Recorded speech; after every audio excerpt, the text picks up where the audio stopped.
Modi cabinet विस्तार की अटकलें तेज हुई। केंद्रीय मंत्री रामदास आठवले ने दिए बड़े संकेत, कहा जल्द हो सकता है कैबिनेट में फेरबदल। महाराष्ट्र से नेताओं के केंद्र में शामिल होने की चर्चा तेज। वंदे मातरम पर फिर गिरी कांग्रेस। खड़गे की सभा में 2 अंतरे ही गाए गए वंदे मातरम के। बीजेपी ने फिर साधा कांग्रेस पर निशाना। वंदे मातरम के अपमान का लगाया आरोप।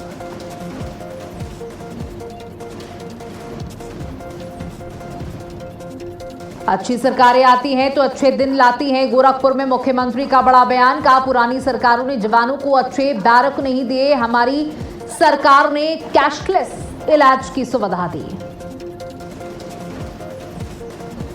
रांची में छात्रों का आंदोलन जारी। सीबीआई जांच की मांग पर अड़े प्रदर्शनकारी। कल झारखंड सरकार ने जेडब्ल्यूएससी सीजीएल परीक्षा की रद्द। चढ़ावा चोरी मामले में बड़ा मोड़। सूत्रों के मुताबिक चंपत राय और अनिल मिश्रा को एसआईटी से राहत। फाइनल रिपोर्ट में दोनों के नाम का जिक्र नहीं। फाइनल रिपोर्ट श्री राम जन्मभूमि ट्रस्ट को सौंपी गई।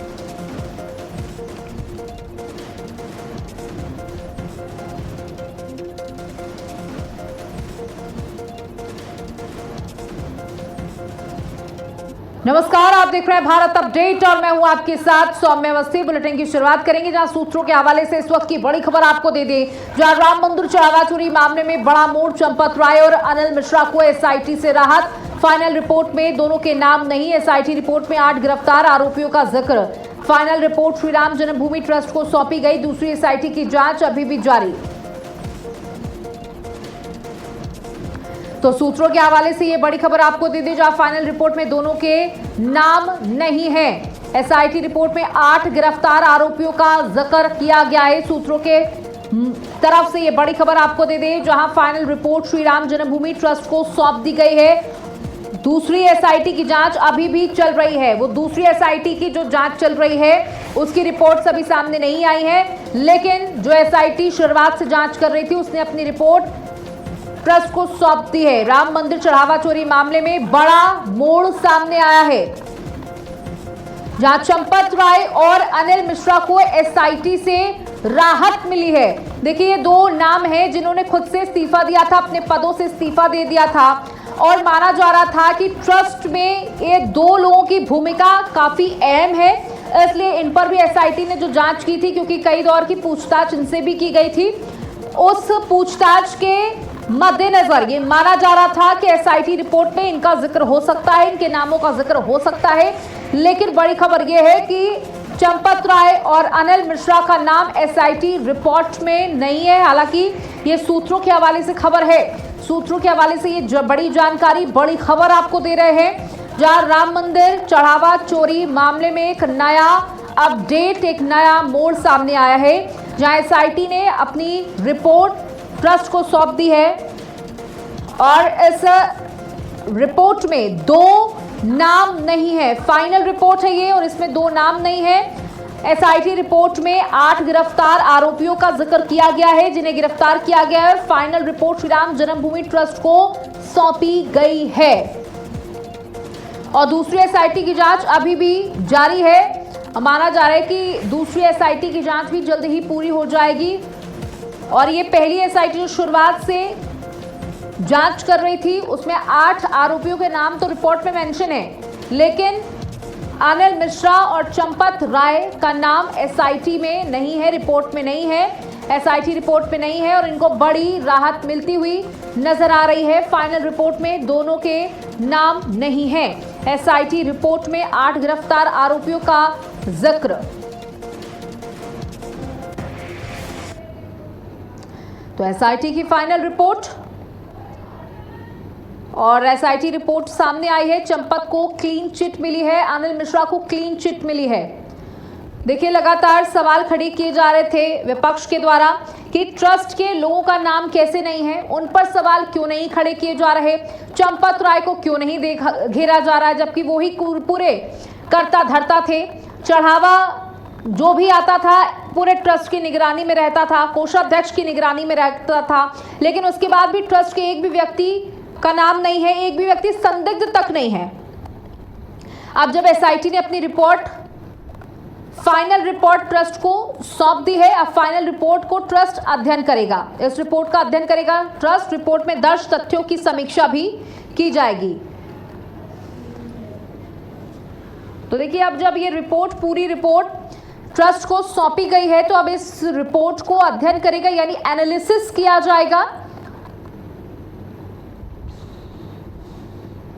एसआईटी रिपोर्ट सामने आई है। अब इस रिपोर्ट को एनालिसिस करेगी ट्रस्ट और उसके बाद देखेगी कहां कहां गलतियां हुई हैं, कैसे गड़बड़ियां हुई जिसकी वजह से इतनी बड़ी चोरी हुई।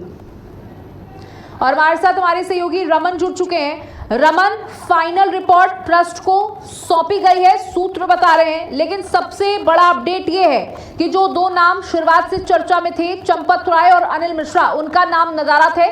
बड़ी राहत मानी जा सकती है।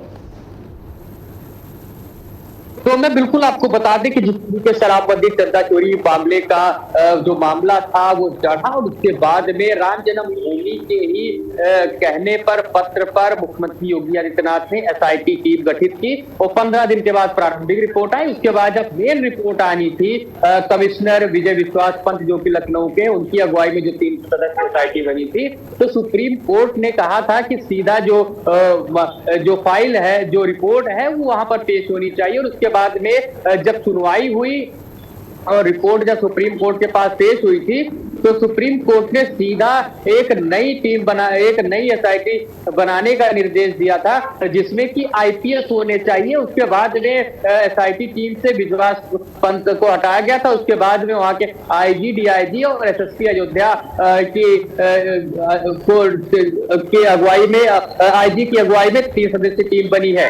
लेकिन जो पहली वाली जो रिपोर्ट थी, अब वो रिपोर्ट चर्चा में आ गई है, क्योंकि रिपोर्ट पहले सुप्रीम कोर्ट में पेश हुई, गृह विभाग में दी गई, और अब गृह विभाग से वो राम जन्मभूमि तीर्थ सेवा क्षेत्र को सौंपी गई है, ऐसा अभी तक माना जा रहा। हालांकि अभी तक एकदम से औपचारिक पुष्टि इसकी नहीं हुई है, लेकिन मीडिया रिपोर्ट के मुताबिक ये गृह विभाग ने सौंपी है। और उस रिपोर्ट में सबसे बड़ा जो खबर है, जो सबसे बड़ी सूचना है, वो ये है कि जिस नाम पर पिछले 2 महीने, 2.5 महीने से विवाद है, हंगामा है, संसद नहीं चली, विधानसभा नहीं चली, यानी कि महासचिव चंपत राय, जो कि महासचिव पद से इस्तीफा दे चुके, और ट्रस्टी अनिल मिश्रा दोनों इस्तीफा भी दे चुके हैं, लेकिन दोनों का नाम जो है वो उनको क्लीन चिट दी गई है। उनके ऊपर कोई भी एलिगेशन, कोई भी आरोप नहीं पाया गया है। और इस रिपोर्ट में ये स्पष्ट तौर पर कहा गया है कि चंपत राय हो, अनिल मिश्रा हो, गोपाल राय हो, तो किसी का भी इस चोरी में कोई भी योगदान, कोई भी कनेक्शन नहीं है। कनेक्शन है तो उन 8 लोगों का, चाहे टिन्नू यादव, देखिए उनका नाम का जिक्र भी इस रिपोर्ट में किया गया है। वो 8 नाम जिनकी गिरफ्तारी हो चुकी है, उनका जिक्र भी है उस रिपोर्ट में, ये जानकारी मिल पा रही है, लेकिन ये 2 नाम नहीं है। बड़ी राहत है। अब ये जो पूरी रिपोर्ट तैयार हुई है एसआईटी की तरफ से, इसे सौंप दिया जाएगा ट्रस्ट को। अब ट्रस्ट पूरी एनालिसिस करेगी इस रिपोर्ट की कि गलतियां कहां हुई, कहां सुधार करने, और आने वाले समय में इतनी बड़ी चोरी या किसी भी तरीके की कोई अप्रिय घटना मंदिर परिसर में, मंदिर से जुड़ी हुई ना घटे। बिल्कुल आपको बता दें, ये रिपोर्ट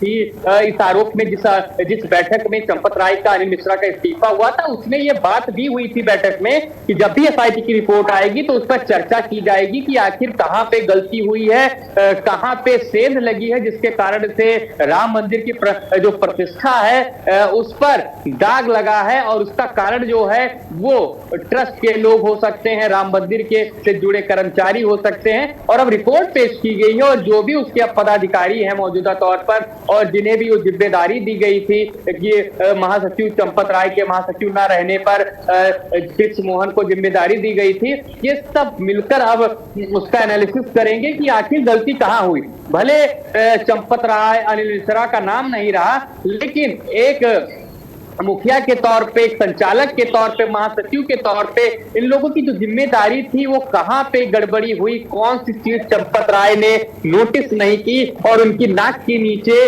इतनी बड़ी चोरी होती रही, लगातार 30 दिन से 40 दिन तक चोरी होती रही, हर दोपहर को चोरी होती रही, सीसीटीवी कैमरे बंद होते रहे, फुटेज डिलीट होते रहे और चंपत राय को भनक नहीं लगी। और जो व्यक्ति, जो चंपत राय दावा करते थे कि राम मंदिर में जैसी व्यवस्था है वैसा दुनिया के किसी भी प्रतिष्ठान में व्यवस्था नहीं है, फिर आखिर चंपत राय से के पास कौन सी गलती हो गई? हालांकि चंपत राय पहले भी कई बार विवादों में रहे, साधु संत हो गए या फिर कई बीएसपी के नेता हो गए, विनय कटियार, बृजभूषण सिंह, तमाम लोग उनके खिलाफ मोर्चा खोल बैठे थे, लेकिन चंपत राय डायरेक्ट रूप से, प्रत्यक्ष रूप से भले अभी भी इनको क्लीन चिट मिली है, लेकिन ट्रस्ट ये तय करेगा कि आखिर चंपत राय से as a captain, as a महासचिव कौन सी गलती हुई है कि चंपत राय की नाक के नीचे से चोरी होती रही और चंपत राय उसे जान नहीं पाए, उसे भाप नहीं पाए, उसे रोक नहीं पाए। और अनिल मिश्रा जो कि मुख्य संचालक भी थे कई योजनाओं के, अनिल मिश्रा से भी कौन सी ऐसी गलती हुई जिसके कारण से राम मंदिर की प्रतिष्ठा जो है बिल्कुल, देखिए जो भरोसा था वो कहीं ना कहीं टूटा जरूर है। एसआईटी रिपोर्ट में भले ही ट्रस्ट के लोगों का नाम ना आया हो, वो जांच के घेरे में ना आए हो, वो क्लीन चिट पा चुके हो, लेकिन भरोसा तो जरूर टूट गया। रमन, बहुत बहुत शुक्रिया हमारे साथ जुड़ने के लिए, जानकारियां साझा करने के लिए। आगे बढ़ते हैं, जहां गोरखपुर में मुख्यमंत्री का बड़ा बयान, विपक्ष पर जमकर निशाना साधा। अच्छी सरकारें आती हैं तो अच्छे दिन लाती हैं, डबल इंजन की सरकार में तस्वीर बदली। पुरानी सरकारों ने जवानों को अच्छे बैरक नहीं दिए, सपा ने माफिया को संरक्षण दिया। यूपी देश का ग्रोथ इंजन है, हमारी सरकार ने कैशलेस इलाज की सुविधा दी। तो देखिए, डबल इंजन की सरकार में तस्वीर बदली। हमने शिक्षा को बढ़ावा दिया, महिलाओं को स्वावलंबी बनाने में सहयोग किया, महिलाओं को सुरक्षित वातावरण दिया और माफियाओं को मिट्टी में मिलाने का काम किया। गोरखपुर में मुख्यमंत्री मौजूद थे। सबसे पहले सुबह जनता दर्शन किया और उसके बाद मुख्यमंत्री ने बड़ी बातें कही और विपक्ष को जमकर घेरा। आज पीआरडी के जवान कम पड़ जाते हैं ड्यूटी के लिए। लोग हमारे सामने भी प्रस्ताव रखते थे, कहते साहब इनका कोई काम है नहीं। हम कहते थे काम तो लेना पड़ता है, कोई कार्य नहीं है, आप उन्हें ट्रैफिक की व्यवस्था में लगाइए,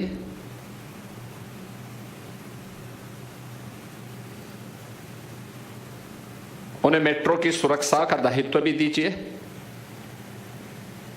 एयरपोर्ट की सुरक्षा का दायित्व भी दीजिए, विभिन्न कार्यालयों की सुरक्षा की व्यवस्था का दायित्व भी दे दीजिए।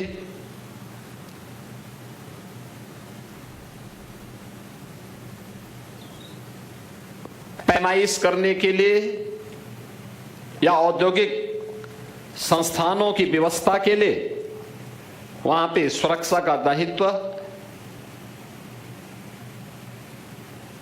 या अन्य व्यवस्थाओं के संचालन में योगदान देने के लिए हमारा प्रांतीय रक्षक दल का स्वयंसेवक पूरी ईमानदारी और प्रतिबद्धता के साथ कार्य करेगा। उसकी ट्रेनिंग हो,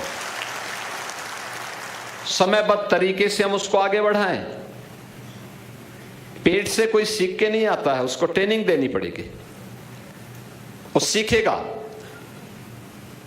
तो अच्छा कार्य करेगा, परिणाम देगा। आज जो प्रगति प्रदेश के अंदर हुई है, ये प्रगति सामूहिक प्रयास का परिणाम है। लखनऊ से बड़ी खबर आपको दे दी, जहां नगर निगम की टीम पर पथराव हुआ। मामले में प्रशासन का बड़ा एक्शन देखने को मिला है। नामजद आरोपियों पर बड़ी कार्रवाई होगी। पुलिस ने कई अवैध डेयरियों को बंद करवाया। कल अतिक्रमण हटाने गई टीम पर हमला हुआ था। पारा में 18 भैंस पकड़ने पहुंची थी टीम। नगर निगम की टीम पर पथराव हुआ। कार्रवाई के दौरान उपद्रवियों ने हमला किया। चौकी प्रभारी समेत 4 लोग घायल। नगर निगम के वाहनों के शीशे तोड़े गए। हमलावरों के खिलाफ नामजद और अज्ञात तहरीर दी गई है। तो देखिए किस तरीके से नगर निगम कर्मचारियों को जमकर पीटा गया। उसके साथ साथ जो पुलिस कर्मी वहां पर पहुंचे थे उनके साथ भी मारपीट की गई। और यहां पर आवारा पशुओं को पकड़ने गई थी टीम, जिसके साथ ही मारपीट की गई। लखनऊ में जहां कई लोगों पर मुकदमा दर्ज किया गया है, एफआईआर दर्ज की गई है और प्रशासन ने सख्त कार्रवाई के आदेश दे दिए हैं। लोगों के चेहरे चिन्हित किए जाएंगे और उसके बाद उन पर बड़ी कार्रवाई की जाएगी। तो बता दें कि ये आवारा पशु हैं जिनसे आम लोगों को कितनी दिक्कतें पैदा होती हैं। शिकायतों के बाद नगर निगम की टीम यहां पर पहुंची थी और नगर निगम की टीम पर पथराव कर दिया इन लोगों ने। नगर निगम की टीम पर पथराव का ये मामला, जिसमें कई पुलिसकर्मी, कई नगर निगम के कर्मचारी बुरी तरीके से घायल हुए, चोटहिल हुए और अब बड़ा एक्शन देखने को मिलेगा। बता दें कि नगर निगम की गाड़ियों के शीशे तक तोड़ दिए गए। नामजद आरोपियों पर अब बड़ी कार्रवाई की तैयारी है। प्रणवीर हमारे सहयोगी हमारे साथ जुड़ चुके हैं। प्रणवीर, 18 भैंस पकड़ने पहुंची थी टीम। ये आवारा पशु हैं जिनको पकड़ने के लिए पहुंची थी, उसके बाद टीम पर ही किस तरीके से पथराव किया गया, अब क्या कुछ कार्रवाई की तैयारी? निश्चित तौर पे आपको बता दें कि पारा क्षेत्र का मामला है जहां पर नगर निगम द्वारा अवैध डेयरी के खिलाफ अभियान चलाया जा रहा था। उसमें नगर निगम की और पुलिस की संयुक्त रूप से टीम पहुंची थी जहां पर उनको भैंसों को पकड़ना था। लेकिन वहां पर जो महिलाएं थी, जो पुरुष थे, उन्होंने आत्मघाती कहीं न कहीं जिस तरीके से हमला कर दिया पुलिस के ऊपर लाठी डंडे और चैन से, उसको लेकर के पुलिस डिपार्टमेंट के कई जो है सिपाही घायल हो गए, नगर निगम की गाड़ियां टूट गई, कई नगर निगम के कर्मचारी घायल हुए। उसको लेकर के जो है लखनऊ नगर निगम की तरफ से FIR पंजीकृत कराया गया, वहीं पुलिस की तरफ से FIR पंजीकृत कराया गया है। पुलिस डिपार्टमेंट की तरफ से 2 लोगों को उस दिन, 2 महिलाओं को कस्टडी में लिया गया है। 4 महिलाओं को, 4 लोगों को आज गिरफ्तारी की गई है। और आज आपको बता दें बड़ी संख्या में और बड़ी तैयारी के साथ लखनऊ नगर निगम और पुलिस की टीम आज वहां पर पहुंची और लगभग 200 भैंसों को वहां से पकड़ करके लेकर के आया गया है। और कहीं ना कहीं PSC के साथ जो है नगर निगम की टीम पूरी गई थी और पुलिस और नगर निगम से लेकर के जो पुलिस डिपार्टमेंट के अधिकारी वो वहाँ पर मौके पर गए थे। नगर निगम की जो महापौर सुषमा खरतवाल वहाँ पर मौके पर गई थी। और किसी भी प्रकार से जो अभियान है, अभियान में किसी प्रकार से कोई रुकावट नहीं होगी, किसी प्रकार से कोई रोक नहीं होगा और लगातार ये अभियान जो है चलाया जाएगा। और ये अभियान जो है जो अवैध भैंस हैं, अवैध डेयरियां हैं, उनके संचालन को लेकर के कहीं ना कहीं किया गया। 15 लोगों को इसमें नामजद रखा गया है। 12 लोग जो है अन्य के नाम से FIR पंजीकृत किया गया है। वहीं जो चौकी प्रभारी सिद्धि पटेल, उनको जंजीर से और उनके ऊपर लाठी डंडों से कहीं ना कहीं हमला किया गया है।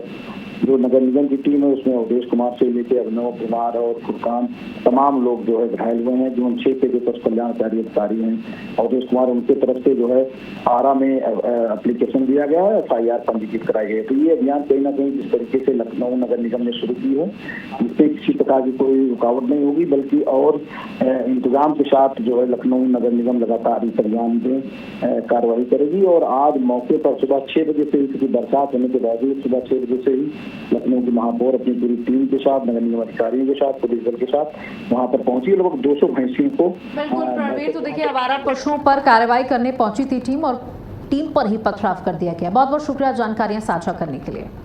आगे बढ़ते हैं, जो खबर सिद्धार्थनगर से आपको देते हैं, जहां सरकारी जमीन पर बने मदरसे पर चला बुलडोजर। खेल मैदान की जमीन पर बना था मदरसा। शिकायत के बाद प्रशासन ने कार्रवाई की। सरकारी अभिलेखों में खेल मैदान दर्ज जमीन। डुमरियागंज के पिपरा राम लाल गांव में बड़ी कार्रवाई हुई। खेल मैदान की जमीन पर मदरसा बना था। शिकायत के बाद प्रशासन ने कार्रवाई की। तो ये बड़ी खबर आपको दे दें, जहां सरकारी जमीन पर बने मदरसे पर बुलडोजर चला और खेल मैदान की जमीन पर यह मदरसा बना था। सरकारी जमीन पर बने मदरसे पर बुलडोजर चला और खेल मैदान की जमीन पर यह बुलडोजर की कार्रवाई की गई। आप तस्वीरें देख सकते हैं किस तरीके से बुलडोजर एक्शन यहां पर देखने को मिल रहा है।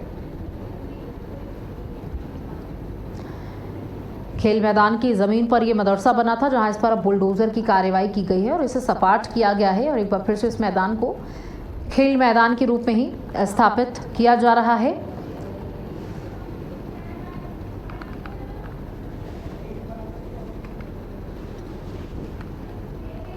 कौशाम्बी में लगातार हो रही मूसलाधार बारिश और कई इलाकों में जलभराव को देखते हुए 18 अगस्त को स्कूलों में रेन डे अवकाश घोषित किया गया। जिलाधिकारी के निर्देश पर जारी आदेश के मुताबिक प्री प्राइमरी से लेकर कक्षा 12 तक के सभी विद्यालय 18 अगस्त को बंद रहेंगे। यह आदेश परिषदीय माध्यमिक सहायता प्राप्त और सभी बोर्ड के हिंदी व अंग्रेजी माध्यम के विद्यालयों पर लागू होगा। प्रशासन ने यह फैसला भारी बारिश के बीच छात्र छात्राओं की सुरक्षा को देखते हुए लिया है।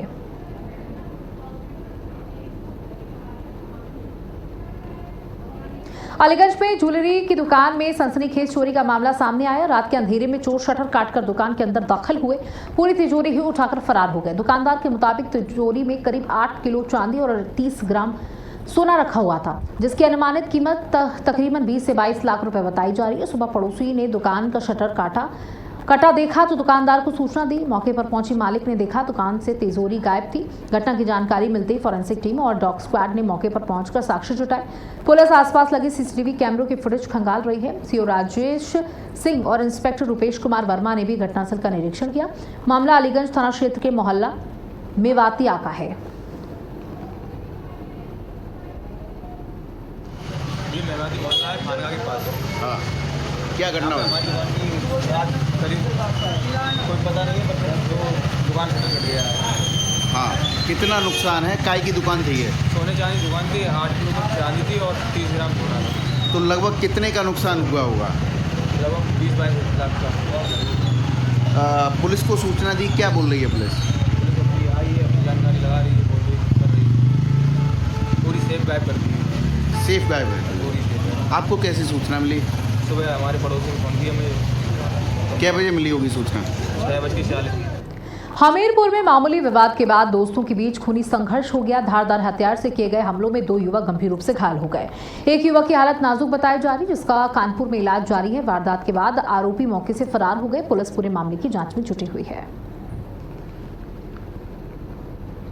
तो धारदार हथियार से 2 युवकों पर जमकर वार किए गए, जहां 2 युवक गंभीर और एक की हालत काफी नाजुक बताई जा रही है। वारदात के बाद आरोपी मौके से फरार हो गया है और आरोपी की तलाश पुलिस कर रही है और तीनों युवकों का इलाज चल रहा है। मामूली विवाद में दोस्तों पर ही जानलेवा हमला कर दिया। देखिए दोस्ती किस तरीके से दुश्मनी में तब्दील हुई। उम्र 25 साल, 30 साल के आसपास लगे उम्र थी। वो मेरे पास आए तो एक को गले में और एक को चेहरे पे यहाँ पर लेफ्ट साइड में चोट लगी हुई है। कुछ ऐसा लग रहा है कि धारदार चीज से लगी हुई है। उनका कहना है कि किसी ने चाकू मारी। तो एक को गले में तो ज़्यादा चोट लगी, ब्लीडिंग हो रही है, जिसकी वजह से उनको रेफर किया जा रहा है। दूसरे जो है तो ठीक है। बदायूं में कांवड़िये और ग्रामीणों के बीच डीजे पर गाना बजाने को लेकर विवाद हो गया। देखते ही देखते मामूली कहासुनी मारपीट में तब्दील हो गई। ग्रामीणों ने साउंड ऑपरेटर के साथ मारपीट कर दी। सूचना मिलते ही पुलिस मौके पर पहुंची और स्थिति को संभाल लिया। पुलिस ने एक आरोपी को हिरासत में भी लिया है। वहीं कांवड़ियों को समझा बुझाकर रवाना कर दिया गया। फिलहाल पुलिस ने मामला दर्ज कर जांच शुरू कर दी है। वहीं अब अगली खबर आपको प्रयागराज से देते हैं, जहां प्रयागराज में लगातार हो रही मूसलाधार बारिश और जलभराव को देखते हुए बड़ा फैसला लिया गया। 18 अगस्त को प्री प्राइमरी से कक्षा 12 तक के सभी स्कूलों में रेनी डे अवकाश घोषित किया गया।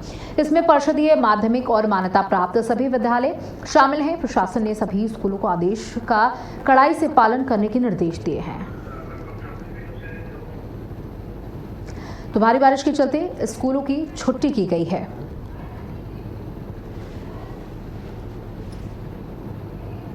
बुलंदशहर में घरेलू कलह के चलते युवक ने फांसी लगाकर आत्महत्या कर ली। 5 साल पहले युवक ने प्रेम विवाह किया था। पुलिस पूछताछ में सामने आया कि विवाद के बाद पत्नी अपने मायके चली गई, जिससे आहत होकर पत्नी युवक ने फांसी लगाकर आत्महत्या कर ली। मौके पर पहुंची पुलिस ने शव को कब्जे में लेकर पोस्टमार्टम के लिए भेज दिया है। तो युवक ने फांसी लगाकर आत्महत्या कर ली। घरेलू कलह के चलते ये खुदकुशी युवक के द्वारा की गई। पुलिस शव को कब्जे में लेकर जांच में जुटी है। पति पत्नी के बीच में लगातार विवाद होता रहता था। घरेलू कलह की वजह से अपनी जीवन लीला को युवक ने समाप्त कर लिया, जहां घरेलू कलह के चलते खुदकुशी की।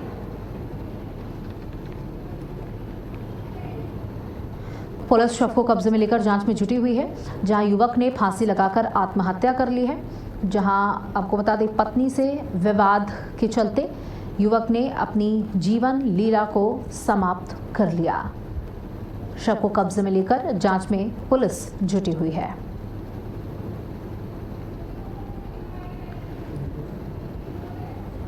वजह दोनों मियां बीवी की वजह रही है। 10 दिन पहले वो आपस में लड़ाई झगड़ा या जैसे जो भी टेंशन हुई थी इन्होंने हुई थी, बाकी और कोई विवाद नहीं है। जब तक ये दोनों मियां बीवी का ही विवाद है, रात कोई विवाद की पता नहीं है, क्योंकि मियां बीवी है ही नहीं यहाँ पे। 10 दिन से अपने मायके गई हुई है।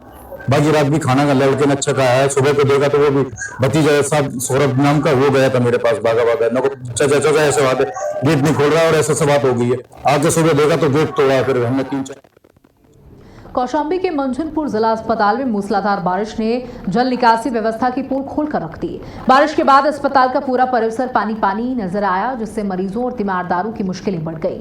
हालात ये है कि मरीजों को अस्पताल पहुंचने के लिए जलभराव के बीच पानी से होकर गुजरना पड़ रहा है। परिसर में जगह जगह पानी जमा होने से आवागमन भी प्रभावित हो रहा है। बारिश के पानी की निकासी की समुचित व्यवस्था नहीं होने से अस्पताल की व्यवस्थाओं पर सवाल उठने लगे हैं। बताया जा रहा है कि हर साल बारिश के दौरान यहां जलभराव की समस्या सामने आती है, लेकिन अब तक इसका स्थायी समाधान नहीं हो सका। ऐसे में सवाल यह है कि मरीज और तीमारदारों की परेशानी दूर करने के लिए जिम्मेदार अधिकारी कब ठोस कदम उठाएंगे।